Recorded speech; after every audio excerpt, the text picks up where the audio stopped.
Good evening and welcome to the January 14, 2020 Gilderland School District Board of Education meeting. Would you all please silence your cell phones and stand for the pledge? I pledge allegiance to the flag of the United States of America and to the republic for which it stands, one nation, under God, indivisible, with liberty and justice for all.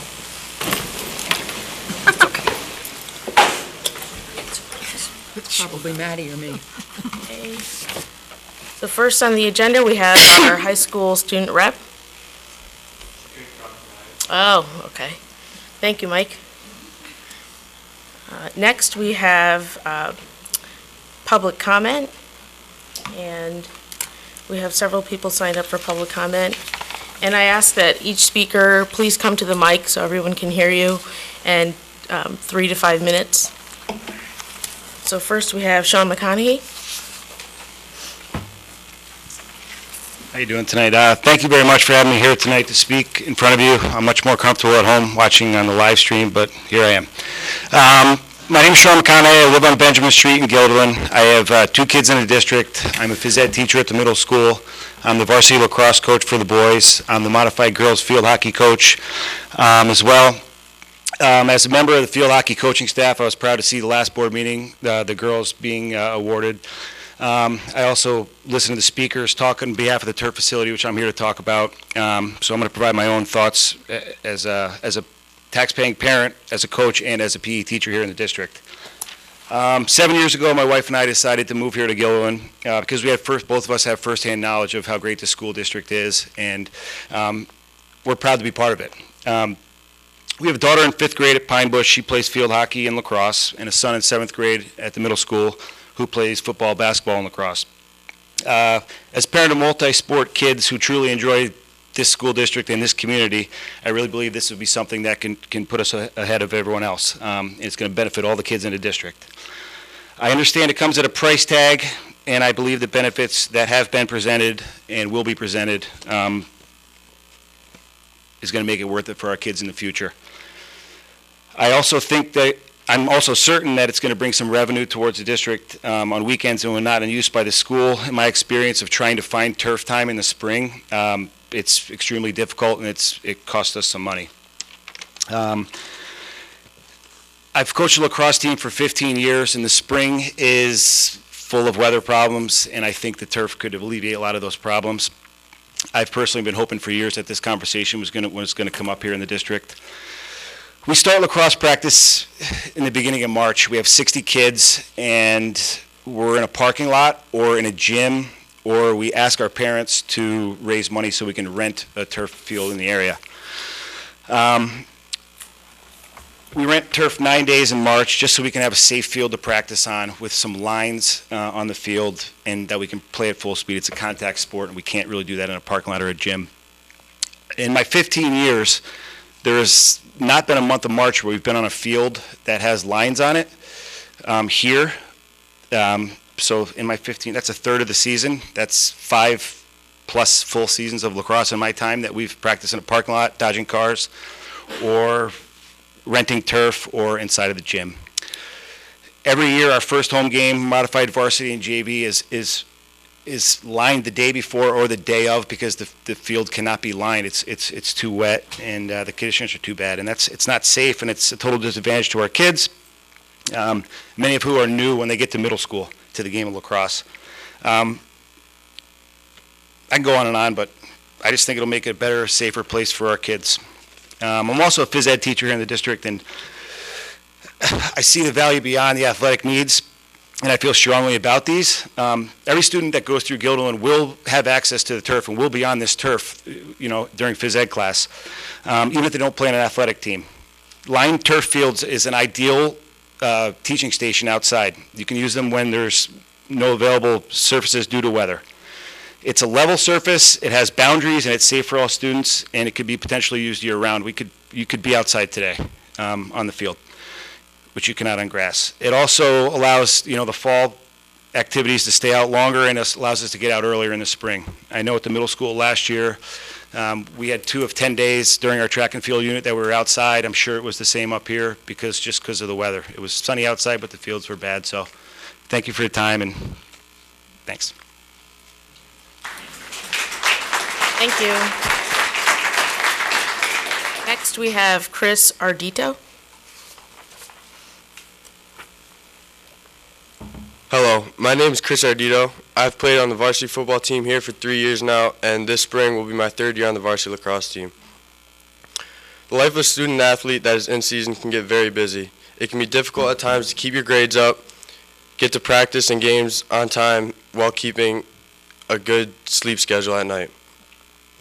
In early spring, our lacrosse team jumps around from our parking lot to Mahonison's field and even to Afram's at times just to get a good space to practice. With such a hectic practice schedule, we don't really get the chance to stay after with the teacher and get extra help in the classroom that is needed sometimes. Our football practice field is not the safest place to play. My sophomore year, I stepped in a divot during practice and sprained my ankle. I then missed the next 2 games, which put me in a really tough spot because I was already a sophomore on varsity and I was fighting for playing time. As you can imagine, the parking lot is not a very safe place either. During practice, you can tell nobody's really giving 110% effort because nobody wants to end up on the ground potentially ending their season early due to injury. As the years go on, we see more and more Section 2 schools getting turf. No matter how good our coaches or our athletes are, they will always have the upper hand. Many times my teammates and I have found fields like UAlbany or even Hudson Valley just to find a field to play on. We have to do this because our field is not in very good shape within a day or 2 after it rains. Just yesterday, a few guys with me and I went to UAlbany to run routes and play football. We would love to have the opportunity of coming down the street to a home field and play here. Not only would the turf field be beneficial to our athletic programs as a whole, it would help our student athletes with their physical and mental health. Thank you. Thank you.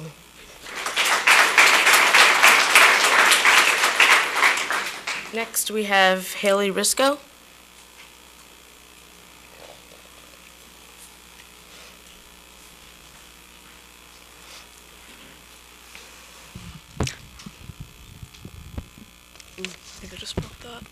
Hi, I'm Hallie Risco. I graduated last year, and I'm a freshman at New Paltz, and I play lacrosse. And I agree with everything Chris said. Because most of the Section 2 teams have turf, they get to begin to practice the first day of season, and they get to just walk outside onto their field, where we have to get on buses and go to UAlbany typically for lacrosse. And as a former player that's gone on to play lacrosse in college with the turf field, the game is very different, and it's a lot more accessible, and it's a lot safer too, because the fields outside aren't very level, and they have a lot of divots. And I also sprained my ankle and missed 2 games when I was a junior, and so there's that. And then most of the teams in Section 2 are practicing on turf, so they get to play the game a lot faster than us, and it's hard to keep up with them because we're on grass, so it's 2 completely different games, and we're more nervous about falling over while they're more focused on playing quickly.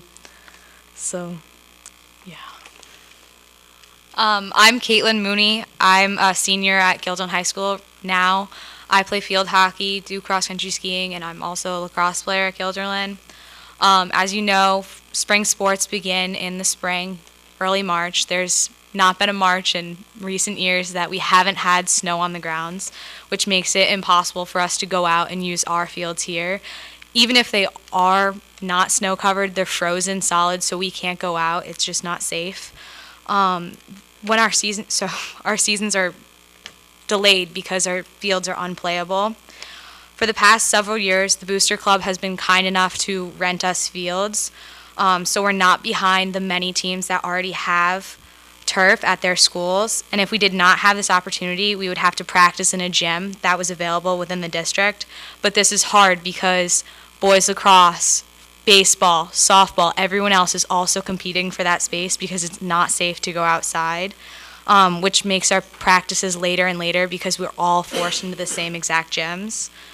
Lacrosse is not a sport that can be played in the gyms. Oftentimes, we're not even allowed to use our real balls because there's a fear of breaking the glass or the lights inside of the gyms. And we also can't see the ball very well because of the color of the gym and the color of the ball. In order to practice our throwing, catching, and plays correctly, we need to be outside. There's just not enough space inside. Having turf right here at Guilderland would be great. We'd be able to practice here without having to drive to UAlbany at the closest and Union at the farthest, which often cuts into our time to stay after and get necessary help, especially when we're in higher level classes where you need help, especially since it's around AP season and you need to stay after with your teachers. We could start practicing as soon as the season begins, and we could practice all the way through, even when it rains during the season. Thank you so much for your time. Thank you.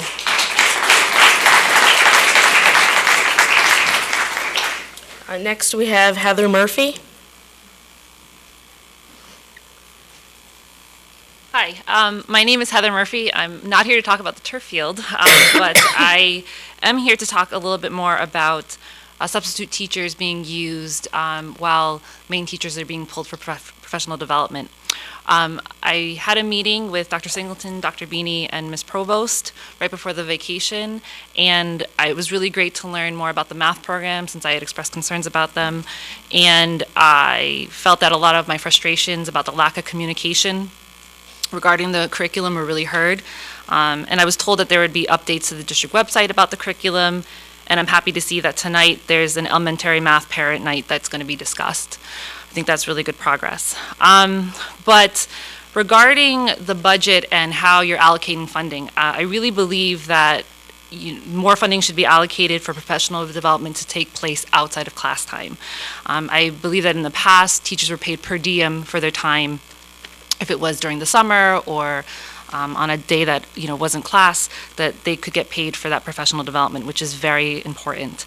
I've noticed that last year and this year, my children have had substitute teachers while their teachers are receiving training. And even though it is more expensive to pay them per diem possibly than paying the substitute to come in, I believe that it is worth it because I believe that having the substitute teacher there while they're receiving training is not a good use of time, money, or energy. I believe that with this introduction of the new math program, Investigations 3, that additional training is going to be happening, at least at Westmere Elementary School, and a lot of that will be taking place, if not all of it, during class time, where, the teacher's being pulled and they have to have a substitute in, maybe for half a day, maybe for longer, but that definitely, I think, disrupts the dynamic in the classroom. And ironically, at the meeting that I went to at Westmere at that same time, my son's teacher was outside of class receiving literacy training, and there was a substitute that afternoon. So as you work on developing next year's budget, I know there's projected maybe shortfall, there's a possible deficit, but I believe that it would be great if the board could work together and kind of find a way to allocate more money so that for next year's budget and next year's planning, that more time is taken to train teachers outside of the class time. Thank you. Thank you. Last, we have Crosby Belial.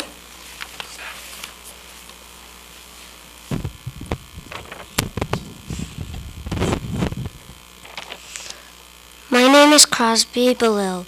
I am a 4th grader at Westmere Elementary School. I don't like when my teacher, Miss Burdick, leaves the class for training. Me and my classmates don't work as hard as we're supposed to when we have a substitute teacher. The first reason is we have easier work when a substitute teacher is there. Also, the substitute teacher doesn't know what we normally do in our class. For example, Miss Burdick is really good at doing things like 10-minute writing, but we don't usually do that with a substitute. And sometimes my classmates are very naughty. When there is a substitute, the substitute teacher doesn't know as well, and they aren't very strict. One time we had to do this work that some kids didn't like. The substitute teacher asked, "Are you supposed to do this?" The kid said no. I prefer when Miss Burdick is teaching my class. Please don't have training during class time. Thank you. Thank you.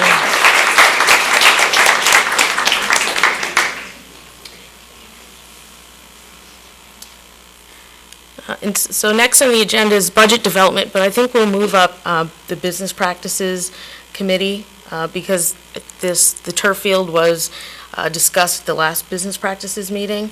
And so because so many people came today, I think it would be better to address it now instead of 2 hours, having them sit through the whole meeting.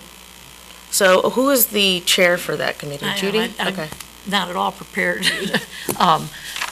We did discuss it, and getting into the costs and what it would mean. And the district is still looking into some of the various aspects of what needs doing. And Neil can probably help her. I see Regan is here, and he would know more about what we need to do. Well, certainly we have some information about other installations within the area. North Colony is currently putting in a turf field, and we do have some insight into what some of those costs are going to be. But what the committee started with is we did have a capital project bond referendum that was defeated in 2018 and then was redesigned and presented to the voters in 2019. And as part of that, we had a committee that put together facilities needs improvement project, and it was $40.7 million. And as a result of the defeat, we had to go back and reprioritize what were priorities from a committee, and ended up reducing that down to $30.9 million. Turf was not part of that conversation either in 2018 or 19. We did have a number of other items that we looked at in terms of facilities needs, classroom needs, technology, and so on. So we have done some work on what it would cost. We have the turf installation cost targeted about $1.3 million. That would be to install it on the current football field. Our facilities director, Cliff Nooney, has looked at some of the other elements that we would need to incorporate if we were to go ahead with a turf field. We'd have to invest in a multi-sport scoreboard. We currently just have a football scoreboard right now. Safety netting between the turf field and the track, so if we have lacrosse balls flying around on the interior and people using the track around the exterior, they won't get hit. We have to push water off it, so there's a pusher with a rubber squeegee that would need to be purchased, a turf recycler cleaner, some apparatus machinery, either to attach to a piece of equipment we have now or to purchase to do just that function. Excuse me, we would also need an attachment that has a magnet on it to go over the field and pick up any metal particles that might occur. And then we would have to have an annual maintenance contract for cleaning and repairs. The field, we've heard, could last approximately 12 years. There are numerous studies out there about potential health hazards of turf compared to grass. Focuses on both on sports injuries reported in the use of recycled tire crumbs for the turf surface, but what we found is all of those studies are conflicting. So there's no clear evidence one way or the other that one is better than the other. If we were to go ahead and put a proposition before the community, there is a discussion of where does that fit within the priorities of the district, and that would be what the board would have to discuss as well. In the absence of any shared vision, it becomes a more difficult conversation for the board to figure out where to place this on the priority list. It would be very difficult to put a proposition up this spring in May, sitting here in January, of the work that would have to be invested in terms of identifying all of the things that we would need to identify in terms of how the field would be installed and what that potential cost would be in planning for that. It would be better to consider such a proposition for May 2021. If we were able to do that, we could have that work coincide with the last summer of the current capital construction project work. We do have some work going on at the track as part of that project as well. So we wouldn't want to do the work on the track and then turn around and damage the work that we just did with the turf field in.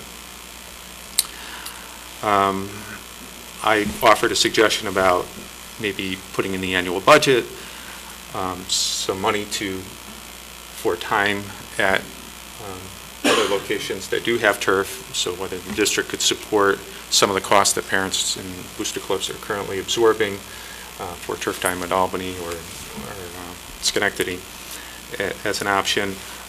Athletic Director Regan Johnson did share some of the concerns about the lack of availability of turf with all of the competing interest in our area and when that time would occur, and we've heard that it's not always at the most convenient time after school because of the competition for limited resources. Transportation would become an issue as well. We don't always have buses available, particularly on late bus run nights, so that would be another hurdle that would be in the way of that. And that was really the sum and substance of the conversation with the committee. Does anybody else in the committee have any comments? I just have a question. I don't know if you know offhand, but so there was a 10 million shortfall right from after the capital project went up again for the second time, and so there's $10 million worth of work not done. Do you know like the kind of work that fell in that category? Certainly do. So this is recommended improvements that were eliminated in whole or in part, which were the elementary playground replacement, elementary classroom cabinetry and casework, elementary corridor locker replacement, boiler replacement, classroom heating and ventilation replacement, Farnsworth Middle School first floor air conditioning, Farnsworth Middle School technology and science lab renovations, at the high school the west tennis court replacement and east gym locker room renovations, replacement of the wood bleachers here at the high school, as well as addressing concrete slab settlement issues at the high school. And at all school buildings, we eliminated future-ready classroom modernization as part of that overall $10 million reduction.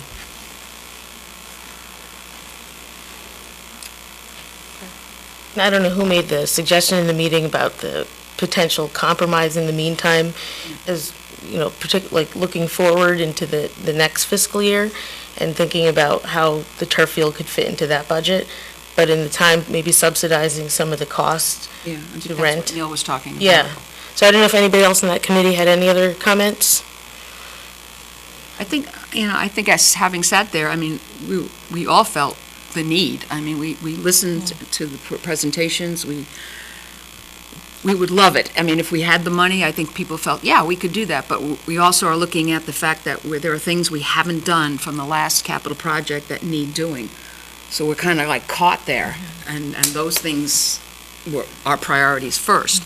So looking at that, I think the feeling was, well, we certainly didn't feel comfortable, most of us, moving ahead this year, that's for sure, but maybe looking to something for the following year.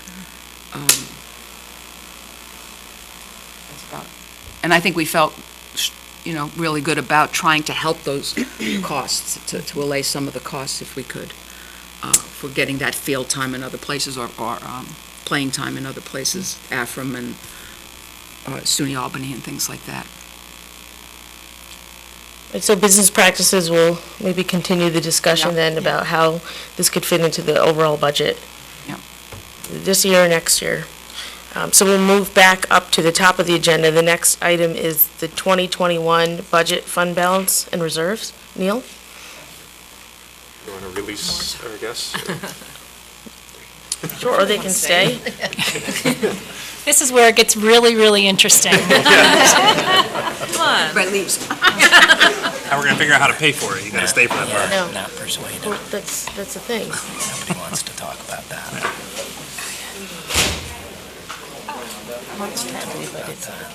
You know, the meeting doesn't work. You want to go someplace. It's hard.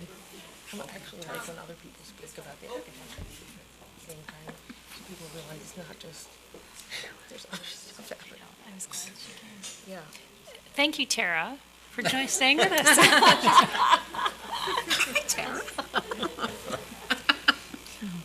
What'd you do, Tara? This is representative of the interest in my presentation right here. Sure. Yeah. They have Leave the room. have to be. All that work, Neil. But us. Tonight, budget vignette topic is fund balance and reserves. So we'll walk through this presentation. It's an important topic in understanding how fund balance and reserves help with the overall fiscal health of the school district and why they're important. So we'll walk through some of the definitions and terminology and talk about what kind of resources we have available in the school district. So first, we use terminology that we don't use in our daily lives when we're in school districts. So fund balance, what is it and what does it mean? And basically, it's just year-end savings. So if you think of your personal lives, if you have your income and you have your expenses, and at the end of the year, you have more income than expenses, you have some savings that you've generated. We do the same thing with our budget. We have one fund in particular that we utilize for our budget. It's called the general fund. So whenever we're talking about fund balance, we're talking about it in terms of the general fund.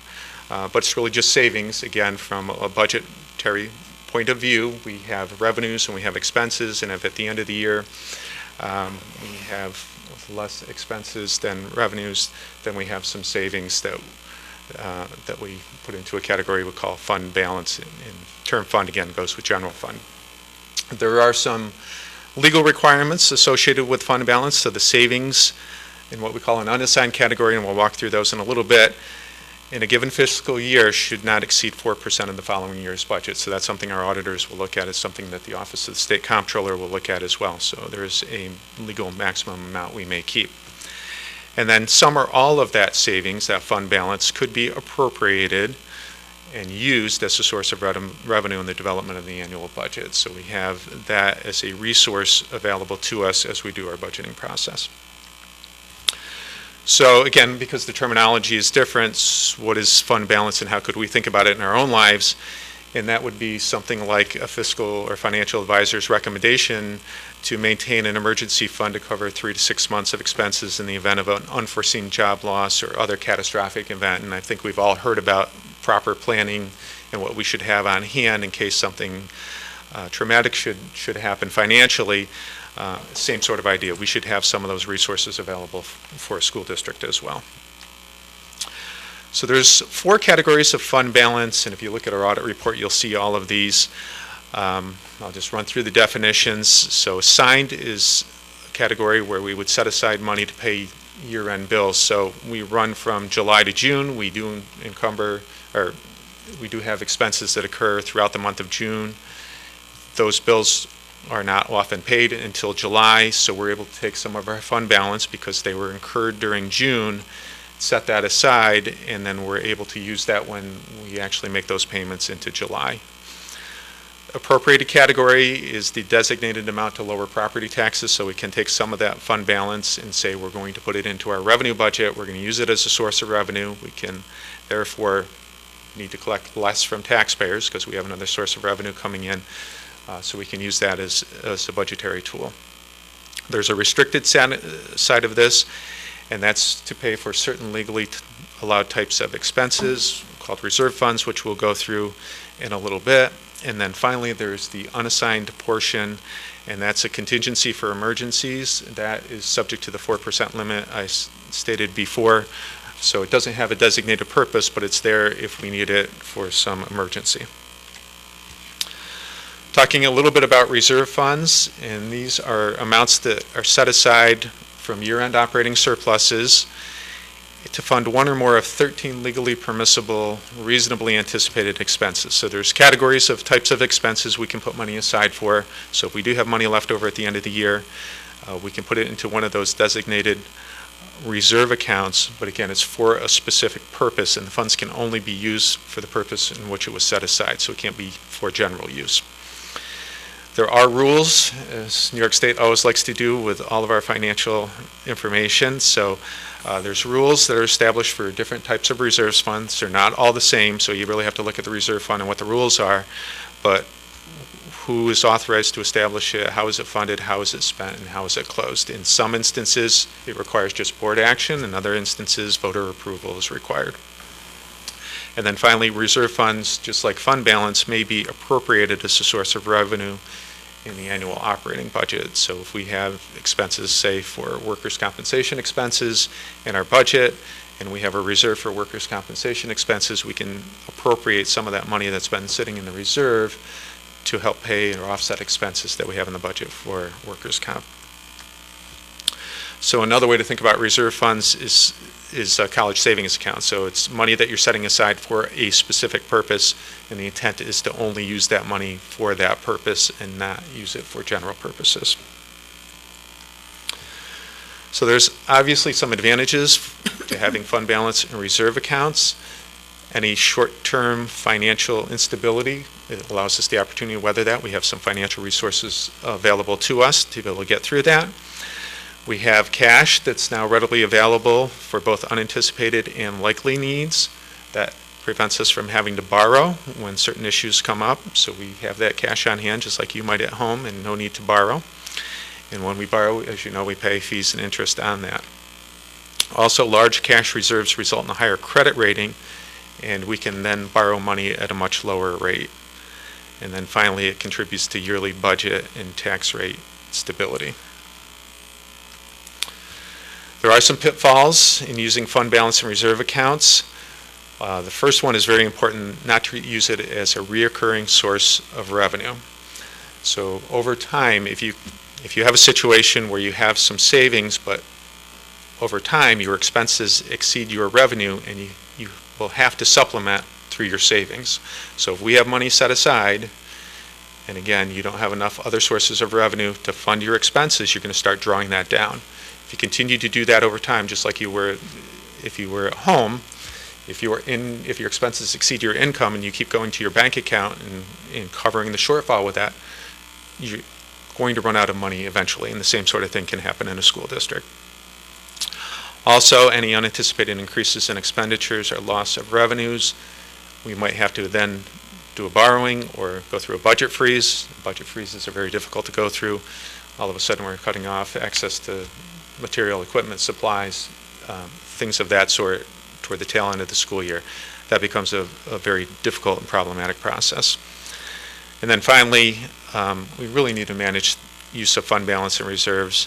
In the short term, they're there, they're available. That sometimes makes it a place to go to if you need to get funds, but we've got to be careful about that. It's not an endless revenue stream for us, and we don't want to have any negative consequences as a result. So looking back at our most recent financial crisis, which started around 2007-8 and went through another 6 years after that, recession that occurred throughout the country, our fund balance at that time and reserves combined was $11.4 million in 2007-8. 6 years later, that had shrunk to half, $5.8 million. We ended up having to rely more on our financial, the money we had set aside in fund balance and reserves to help offset reduction in other parts of the state aid, in particular on the revenue side. So we were paying for expenses using our savings. Can't continue to do that over time. We were forced to do that for a long time to preserve programs and opportunities. But again, it got us to a dangerous level where we were really utilizing, to a large extent, a good portion of our reserves and fund balance to fund the budget. So there is some impact from doing that. In 2012-13 and 13-14, our school was designated susceptible to fiscal stress by the Office of the State Comptroller as kind of a warning that we were getting low on our fund balance and reserves, and we didn't have a lot of room to maneuver if we ended up in a difficult situation. We also had our bond rating lowered. That resulted in higher borrowing costs. So in 2015, our bond rating was lowered from AA3 to A1. 2017, on our Moody's report, noted credit challenges. Our reserve level, while improving, remains narrow. That also provides less opportunities for balancing the budget with the property tax cap in effect. When we have loss of revenue, really the only thing we have left at that point is expenditure reductions. So it gets difficult quickly. So here's a summary of our current fund balance and reserve amounts. Currently, we have budgeted $849,000 to lower taxes. So that's part of our annual operating budget. So we have property tax revenue, we have other revenues, and then we're taking part of our savings and using that to help balance out the budget. We have a little over $4 million in unassigned fund balance, and that's just general savings that's there for us if we need it for an emergency purpose. Our restricted fund balance, and these are the reserve accounts, there's 13 of them. We don't have money in all 13, but those that we have some in the capital fund. That's for capital improvement projects. This was a much bigger number before this current fiscal year. We transferred $3.15 million out of the capital fund to help fund the capital project that was approved in May. That leaves the balance of just over $70,000. We have an employee liability fund, and that's for accrued time that's owed to individuals upon separation from service. So we have $922,000 in that. We have $924,000 in a tax certiorari reserve. That's for assessment challenges, and the town of Gilliland just went through a reval last year, so we did put more money in that tax reserve in anticipation of paying some of those refunds. We have about $80,000 in unemployment, $3.3 million in retirement contribution. So we do have contribution payments that we need to make to both the teacher's retirement system and the employee's retirement system, and that's to help with those expenses. We have a little over $700,000 for workers' compensation related expenses and $57,000 for repairs. So in total, our fund balance in those reserves is just shy of $11 million. It's also interesting to look at our fund balance percentage of our expenditure budget in comparison to our other suburban council counterparts. You can see we're third from the left at 14.6%. So we're certainly not at the top end in terms of our overall fund balance as a percentage of our budget. In fact, we're on the low side. Last year we were in the second spot, so we've gained a little bit. We're in the third spot, but far and away from far right or the average. So we do have fund balance, but we certainly don't have an excessive amount of fund balance. And then to close, just wanted to talk about some of the next steps in the budget development process. We're all waiting for Governor Cuomo to release his executive budget proposal. By law, he has to do that by a week from tonight, the 21st of January. I looked again today. There is no date yet available or set for him on when that release will occur, but it has to be sometime in the next week. We are working within the district with our administrators, continuing on our budget development work, priorities for the budget, and continuing to put the budget together. Always seeking community input, so at any opportunity we would encourage the community to let us know by coming to a board meeting or email or call in with any input you have about the budget. There's legislative advocacy efforts underway, particularly around the region. And then finally, our superintendent's draft budget proposal is set to be released on March 3rd. And with that, I can take any questions that anybody might have. Yes, Judy. Back, well, it's many years ago when we had $11 million, that wasn't looked favorably upon by the state. I mean, that's something that we're not supposed to do. Well, this is the back and forth with the Office of the State Comptroller, who would say you're not supposed to hold on to a lot of money in fund balance and reserves. And then on the other hand, we have financial institutions, particularly when we go to borrow, looking at those same factors and saying, we would like to see more in that area. So we've got comptrollers saying we'd like to see less, and financial institutions saying we'd like to see more. So we're always caught in the middle of that controversy. Just to let you know, and I wanted to make this point a little bit earlier, we did, since that time, we have had our bond rating increased. So I mentioned back in 2017, it was, or 2014, it was reduced. In June of 19, or 20 now, our bond rating went back up. So it went back up to an A1. And we checked with our financial advisor at that time. And basically, as a result of that change in going into a capital construction project where we're going to have to borrow, The estimate is we're going to save approximately $4,900 per year in interest costs each year for bus purchases. And for the capital project, it's about $45,000 per year or for 15 years, which is a total of $675,000. So by having that higher bond rating, we're better credit risk, we can get a lower interest rate for our money and save money as a result. So just that change in bond rating has a significant financial impact to the district. But again, we're balancing that against what the state would like us to have. Schools that have higher than we are, for 40 million, how do they justify that if you're only supposed to have 4%? That's a good question. Yeah, I did. I mean, you can have more than 4%. The 4% is the emergency pot, but you can have money in reserves and so on. The question is, and it's not defined, is how much is too much? And it's really up to boards of education to determine how much they feel comfortable with given the economic circumstances within the district, and things like a capital project are worthy of consideration. Other things where, state's facing now a $6 billion deficit, what will that mean to us? And what will it mean in terms of continued funding? How will we manage potentially lower state aid in terms of our budgetary process? And if so, we might have to dig into those fund balance and reserves over time to help offset the loss in revenue and to maintain some of the programs and services that we want to maintain. So we're going to have to make some decisions here, but you're always going to have the controller on the one hand saying you shouldn't have an excessive amount of money, and then we have other budgetary issues and matters that we have to have financial resources for, and borrowing becomes a balance.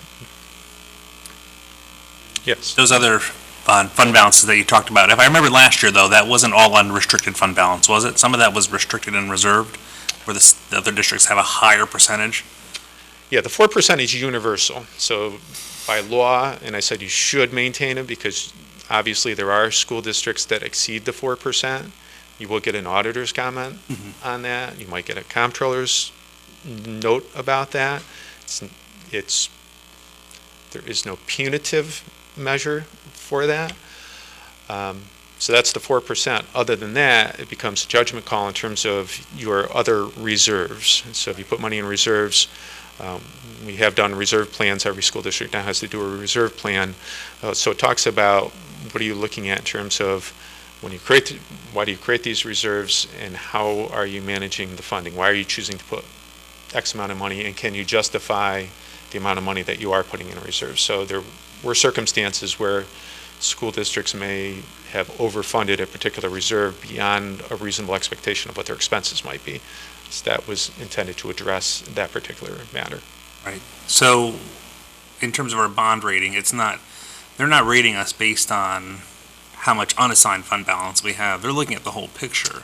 Yeah, and so where we're restricted or lightly restricted in terms of the unassigned fund balance of 4%, it doesn't prevent us from putting that money in other areas and other reserves, capital, benefit liability. Correct. And they would, like I said, when Moody's looks at us for a credit rating, and we all know this from our personal lives, you want to get a loan, the first thing they're going to do is check your credit score, and your credit score is going to determine what rate of interest you pay. And the better credit rating you have, the lower your interest rate, whether it's a car loan, home equity loan, or whatever. It works the same way for school districts. So if we want to borrow money, what do you have in terms of resources to back that up, money set aside for contingencies and so on? The more the better in terms of a borrowing rate in those circumstances. And that was the foundational issue for Moody's, is they looked at us and said, we've noticed a difference in how much money you have now set aside in reserves and fund balance. We're more comfortable with where you are as a credit risk, therefore we're going to increase your bond rating. Thank you. Gloria? Neil, I don't know if you meant to say, did you say our bond rating went back to A1? Yes. Then the slide That slide goes slide back. is wrong then. The slide says we lowered from AA3 to A1. Back in 2015. Right, so. Which, yeah, at that point I was talking about some of the impacts of the situation that occurred with the recession in that particular slide. Right, so we went lower than A1 after that?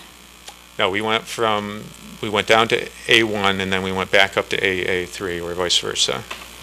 And where are we now? We're back to where we were. So we took a AA3? downgrade, we took a downgrade in 2015 and now we're back to where we were before that. So we reclaimed. So we're at AA3 again? Yes. Okay. Yep, AA3, dropped down to AA1, Then back up to back up. Okay. AA3. Understood. Thanks. I just have one question, Neil. I don't know can you just explain again the veterans exemption? Because since the veterans came to that business practices meeting, Yep. and I forgot, like, I guess exactly the range and what we could do as a school board to make a decision. Yeah, we talked about that at the Business Practices Committee, and there's 16 different ranges to pick from for the school district. So for a veterans exemption, it's under the law. There's certain categories of war. There's certain categories of your role, whether you served during combat time or not, and whether you suffered a disability or not. All are part of these ranges. So there's a basic range of exemptions, and I'm going to try to get my numbers straight. I can't remember what the middle range is that we have, but there's certain exemption levels depending on those three categories, and then you can go 3 below or 13 above beyond that. So it ends up being quite a broad range to select from. So we're at that basic range, and we could go lower or higher, and that was the veterans were asking whether we could increase the ranges. I provided an example at the meeting of what the tax impact would be, because at that point, if we're adding more exemptions, we have less property value, so to raise the same amount of money, everybody would have to pay a little bit more, a little bit higher in their tax rate. So when we do the budget work, can you give that table again with the tax impact and like the range of how much it would Yes, impact? we'll be talking about the veterans exemption. Actually, the committee asked me to go back and survey area schools, which we've done. So on the next business practices committee agenda, we'll be revisiting that, sharing the information with where other schools have landed on that scale, if they offered or not, and so at what level. And then we'll have that in comparison to what we're offering. And then we'll also have, as I provided the last time, what the tax shift is by town at each of those levels. So that conversation will be had again. Okay, thank you. Other questions? Okay, thank you, Neil. Okay, next on the agenda, we have consent items. That includes the minutes from the December 10th, 2019 meeting, the CPSE and CSE recommendations, personnel action, and financials from November 30th, 2019. Can I have a motion? Gloria? Second, Barb? Any questions or comments? All in favor? Aye. Aye, passes 8-0. Next is information. First up, curriculum instruction, Dr. Singleton. Thank you. I'll start with 2 trade books that are submitted for your information. The first is entitled Refugee by Alan Gratz, and this is for use in grades 7 and up and suggested for ELA and social studies courses. And the second book is Long Way Down by Jason Reynolds. This is for use in grades 7 and up for English language arts. And my second item, on Friday, January 10th, the Gilderland High School Focus Program staff participated in a professional development workshop by the Peaceful Schools organization. The workshops related to restorative circles and how this practice can be used with our students. Sessions focused on chronic stress and trauma, 3 types of stressors, daily stress, chronic stress and trauma, brain development, coping with stress, what effect does it have on our bodies and our minds, and how can this affect our communication, behavior, and ability to process learning. Adverse childhood experiences, social justice, victim offender simulation, as well as mindfulness. But were there any thoughts, Damien, on how any of this would play into the program, or into the focus program. Yeah. I haven't had a chance to debrief with Amy Horalchuk yet, but I intend to fairly soon. They're still having some conversations about it as well. But these topics are very important. They were very big at the convention. Yeah, they were With a very, number of sessions. yes, and I think those who were able to come to the luncheon this year, I think could probably, see some of those things front and center as well. So it's important discussion that's going on.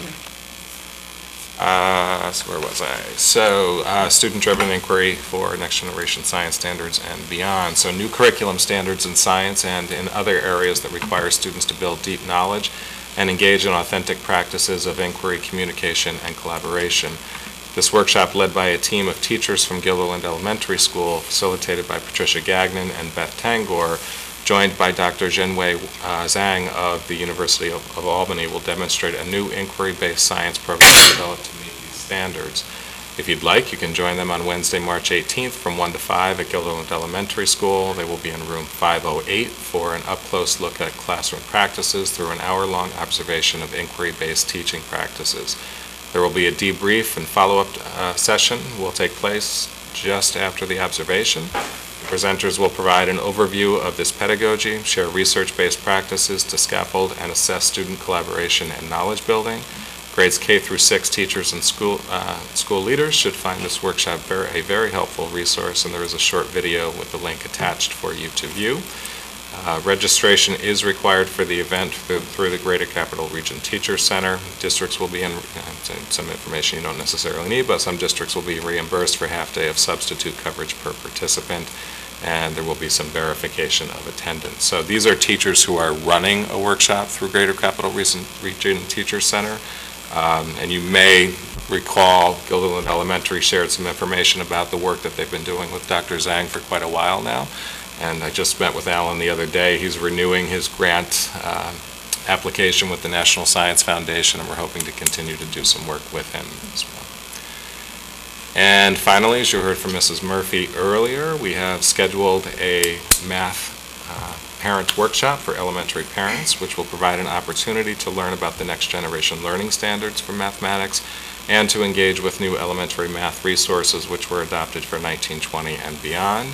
And I will be joined by our math specialists who will serve as co-facilitators for this workshop, and it will be held at Farnsworth Middle School in the cafeteria on February 10th from 7 to 8 o'clock. And we will have information posted on the district website. Notifications will be sent via the school messenger.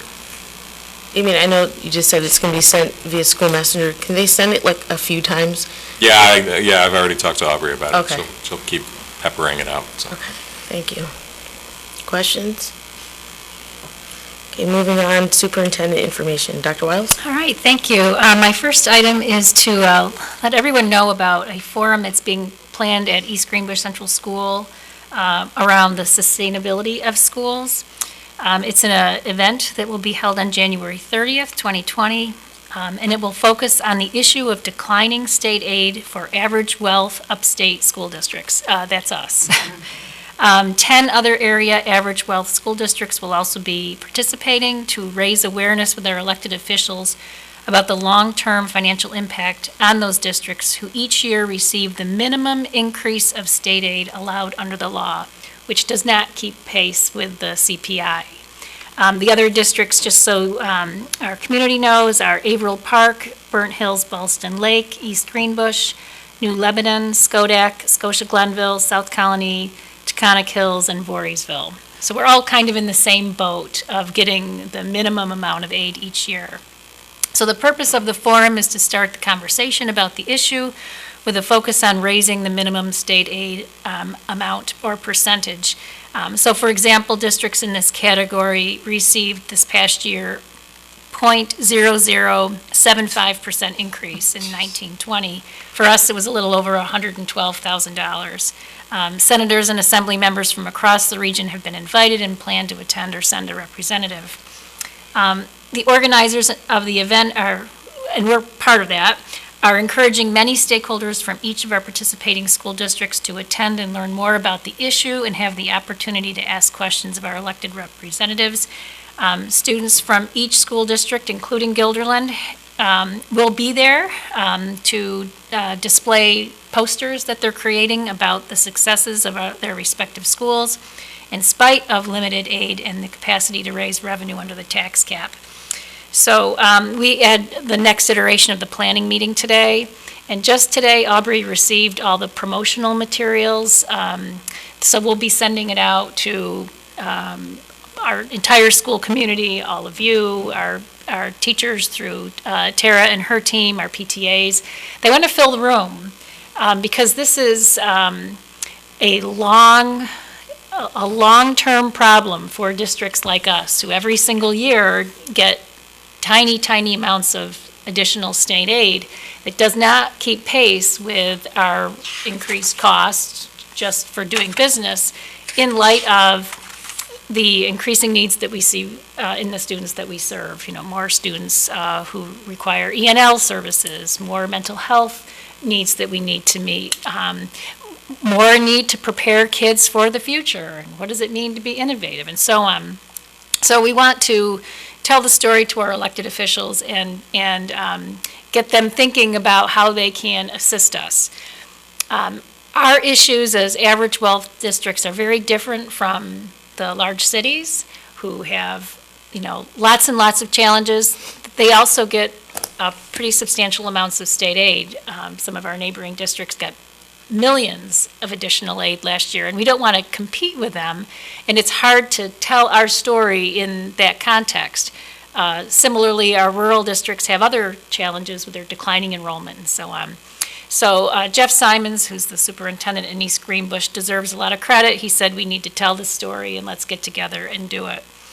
The format will be, I think, pretty interesting. We're going to have a handful of presentations that kind of highlight the big issues facing schools right now, and then some discussion about the financial challenges, and then a Q&A for the elected officials to respond, and we're going to be using a thought exchange and generating questions from the audience for the elected officials to respond to. So there'll be a little live action, let's just put it that way, at this. So I'm hoping you can all come.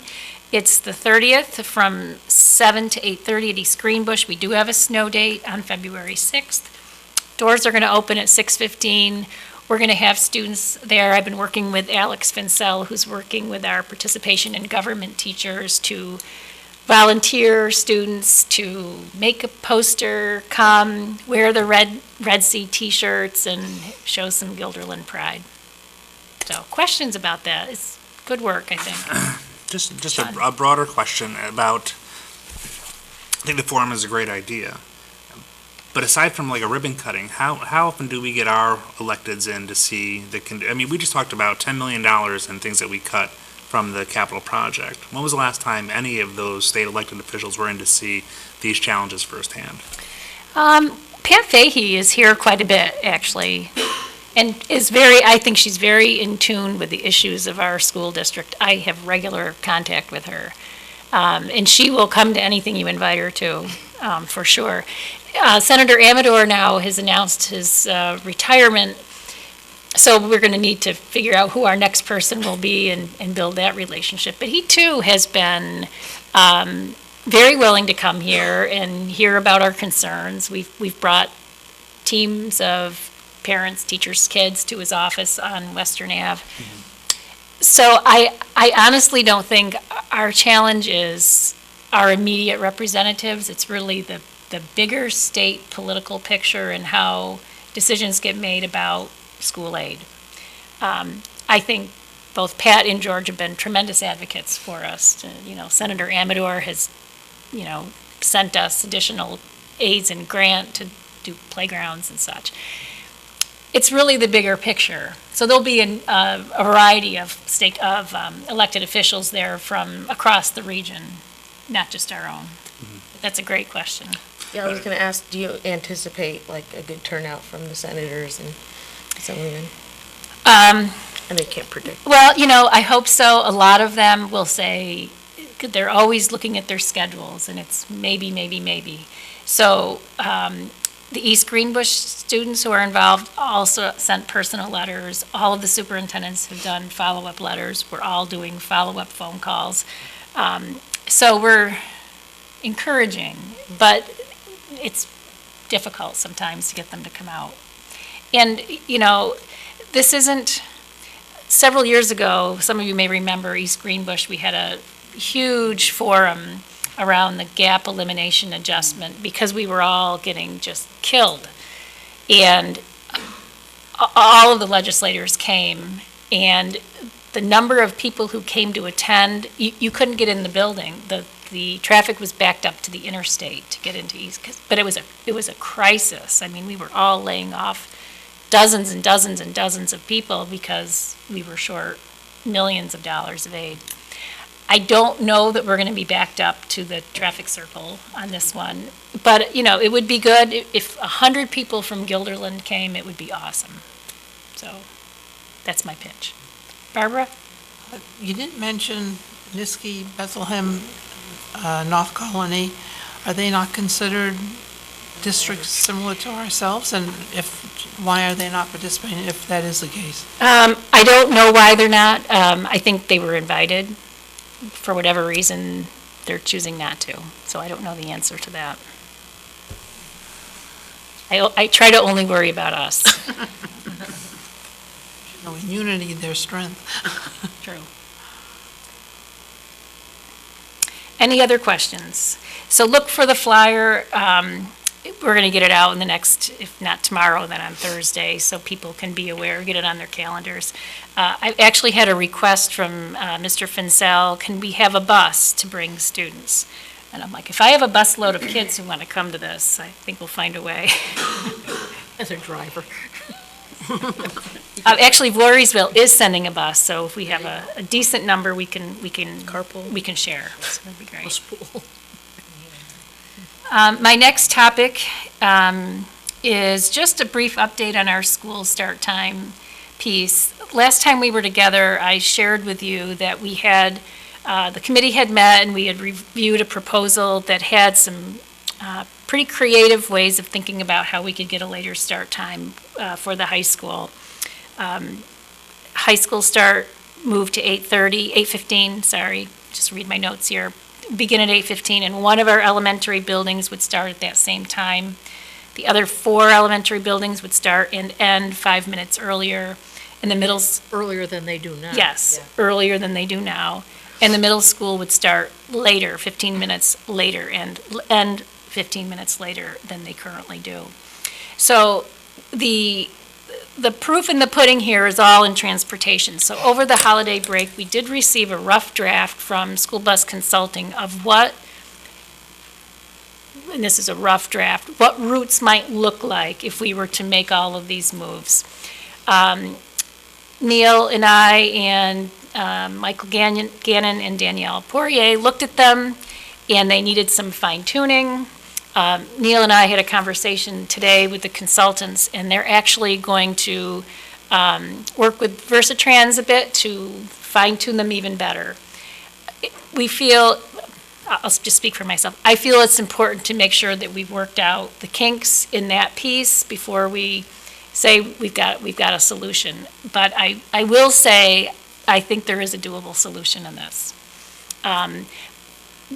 But we're going to finish our homework, and we're going to follow up with the consultants in the next, I think he said 2 weeks today, so we'll continue to keep everyone apprised.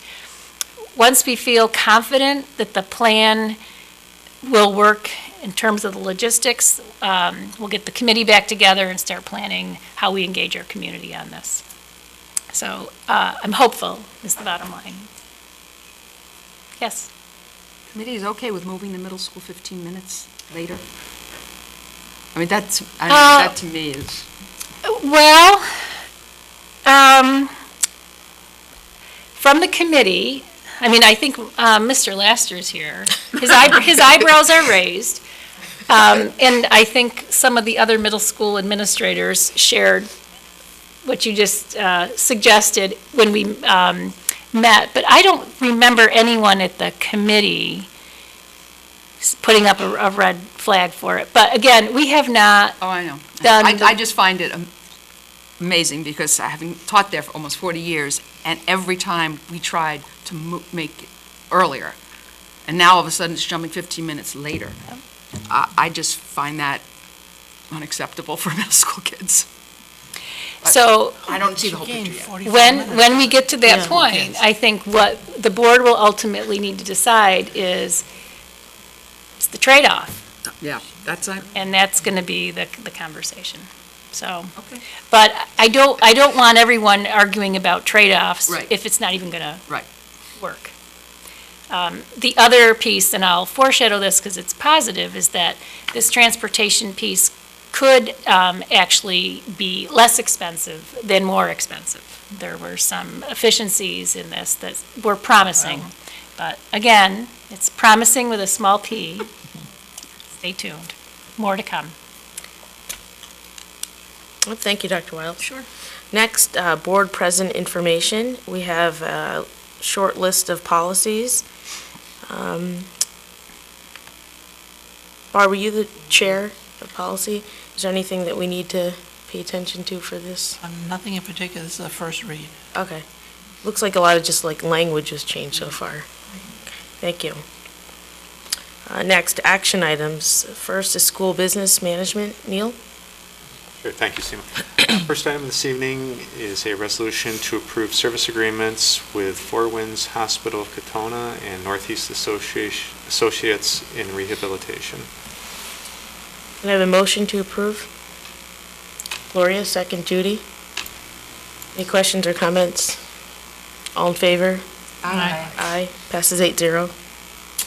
Next item is a resolution to approve the appointment of Weston Company as the district's independent auditor for a 3-year period commencing with the fiscal year ending June 30th, 2020, and with the option to extend the agreement for 2 additional years if mutually agreeable to both parties. And this is upon the recommendation of the audit committee. Can I have a motion to approve the proposal? Tim, second. Rebecca? Any questions or comments? All in favor? Aye. Aye. Passes 8-0. Next is a recommendation to approve a resolution for an installment purchase agreement to purchase 11 copiers for our school district. Can I have a motion to approve the agreement? Judy, second Barb. Any questions or comments? All in favor? Aye. Aye. Passes 8-0. Next is a general fund transfer. We're requesting to transfer $35,228 from employee benefit line to teaching salary line. Can I have a motion to approve the transfer? Rebecca, second Sean. Questions or comments? All in favor? Aye. Aye. Passes 8-0. And then finally, resolution to accept the donation of a glockenspiel from Dr. and Mrs. Damian Singleton. Can I have a motion to approve the donation of a glockenspiel? Barb, second Judy. Questions or comments? I had to Google what that was. I couldn't spell it, so. Thank you, I I was gonna say, can we- Percussion, It's a percussion glockenspiel. instrument. I would approve it, but I want to see it played first. By Damien. Yes, yes. All right, It's xylophone. Now we know why it's donated. I want to see it. All in favor of the approval of the donation? Aye. Aye. With our thanks. Passes 8-0, and a thank you for glockenspiel. You're very welcome. Never thought I'd say that. Every time in public. Next, superintendent action. Dr. Wiles? I have just one item this evening, and this is a resolution to execute the proposed memorandum of agreement between the Guilderland Central School District and the District Office Confidential Personnel for the duration of the collective bargaining unit, which is July 1st, 2020 to June 30th, 2024. Can I have a motion to approve the contract ratification? Gloria, second Judy. Questions or comments? All in favor? Aye. Passes 8-0. Next, we move on to board committee reports. think we kind of covered business practices, right? Unless there's anything We have else. a meeting on the 28th, which is a Okay. week from tomorrow at 8 o'clock. Thank you. Communications? Is Ben the chair of that one? Yes. The meeting tomorrow Morning at 8 Tomorrow o'clock. morning at 8, yeah. Okay. Audit? You got our proposal, we voted on that.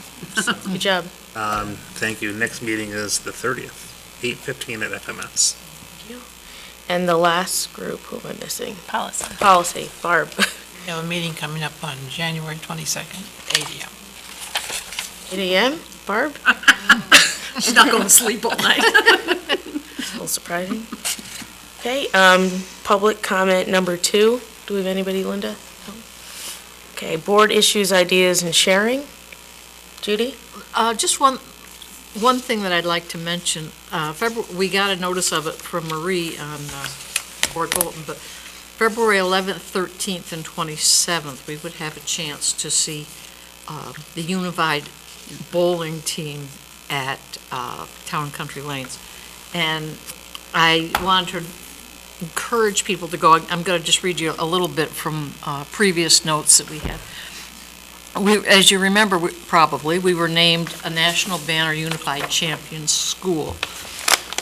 Giltland was one of 4 high schools that have been named as New York State's first ever National Banner Unified Champions School. The distinction made by Special Olympics North America marks the highest level of achievement with the unified sports movement. And Dr. Wiles was quoted as saying she cannot think of another program that so beautifully brings students together to learn, to compete, and to have fun as a genuine team. And she could not be more proud of our district, our coaches, and our teams. And I tell you all this because last year I went to a basketball game, and it's one of the most heartwarming, happy, delightful things that you can possibly do with an hour or 2 in the afternoon. Feel good about our kids, our school, to see the way they all work together as a team. They're all equal. They're all happy to be playing, and it's just a wonderful, wonderful experience. And if you can possibly get to one of these bowling meets, I think that would be great. And then later in the spring, I think it was when they would have basketball, and they're hoping to set up a 3rd sports program for the fall, and I don't remember what it is. It's cross-country. Cross-country. It just, being on a board isn't always fun, and then you go to something like this, and you know why you're doing it and how valuable it is, and I would just, if you could go, you would never regret the hour or 2 that you're there. It's just wonderful. So, that's all. Thank you, Judy. Sean? I just wanted to acknowledge the middle school Future Cities team. They had their competition, and for the past 2 years, I've been able to check in with them and help them out. And I just could not. At the college, Dr. Mono, the college president of SUNY Schenectady, reminds us all the time that actually it's January, but spring's over. And so you don't realize how fast time flies. And before I knew it, they competed, and we never got the chance to do that check-in. But I did want to congratulate them because it's one of my favorite things that has been carried over from my day-to-day life as a planner into the school district here. So congratulations to that team. I think they had an outstanding time there. Good. Fantastic. Excellent. Great. Nice coverage in the Times Union, too. Yes. I'll just update, so were you there, Gloria? Yeah, Gloria, me, and Damien and Dr. Wiles, we all met with that group that wanted to talk to us about the Underground Railroad and how that could be tied into the curriculum. So we met right before the break, and I think Damien's going to be talking to the social studies. They're going to visit with the social studies cabinet. Did they yet? Not yet. Not yet. They weren't available for the next one, which is actually next Monday, I believe, but they're coming in the March date, if I remember correctly. So that was when they were next available. So we did start that conversation, so. Gloria? I just wanted to thank Mrs. Mino and Mr. Ugotsky every year. I know we all get invitations to go to their learning fair, and the 6th grade team in Hiawatha, they display all their math, social studies, language arts, and science stuff, and it was a wonderful time. I want to thank, there were two students, Gopika and Ayub, who took me around and, boy, put me through my paces trying to do hieroglyphics and all these math problems, but they do a great job, and the kids are just so proud of their work, and I want to just thank those teachers and the kids. Any other sharing? Can I have a motion to adjourn then? That's very strange. Kelly? Second. Sean? All in favor? Aye. Aye, passes 8-0. We'll take Thank that. you.